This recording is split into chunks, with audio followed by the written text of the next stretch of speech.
So Trestle's been a problem ever since I've lived here and going to high school here in the late '80s. Trestle's always been a problem.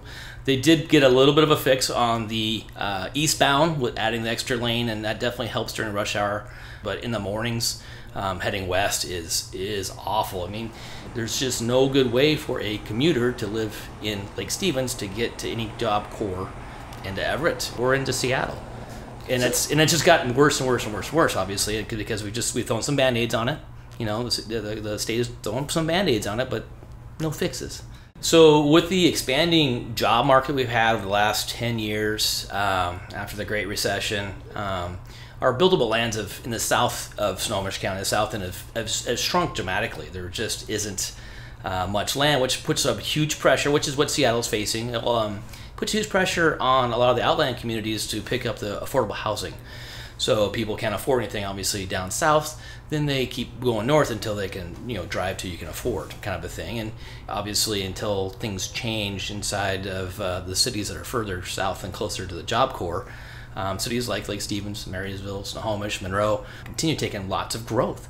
But even to that point, the way things are with regulation and requirements, you're going to have, in the very near future, starter homes are going to be $400,000. For something small and basic, it's going to be $400,000. By the time you figure in all the regulation for storm and all the mitigation fees for sewer and water and schools and parks and everything else, the developer that most people don't know that developers have to pay, you can't do it for much less than that and still make a little bit of money.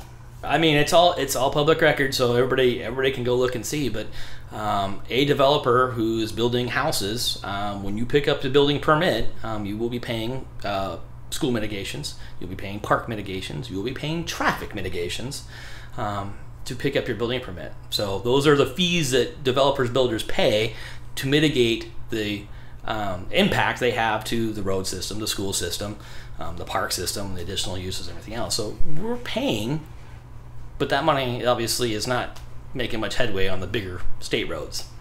The state basically puts together how and where they want housing. In other words, there's a Puget Sound Regional Council. They have a thing called Vision 2040 right now. So they're predicting this. This is where they predict how much population growth that we're going to have, and then they basically try to divvy it up among all the counties and all the cities, which is all fine and dandy. But the problem is right now is that there's no teeth to that.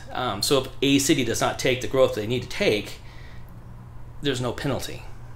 Right, so they just keep moving on, and what happens is you get cities that actually put in high density in their cores, basically big apartments and stuff that take this stuff, and then you get what happens, for instance, in Lake Stevens and in Marysville, where they have a fair amount of buildable lands that are available that are in their EUGA that they were hoping to make last for the next 20 years, Vision 2040.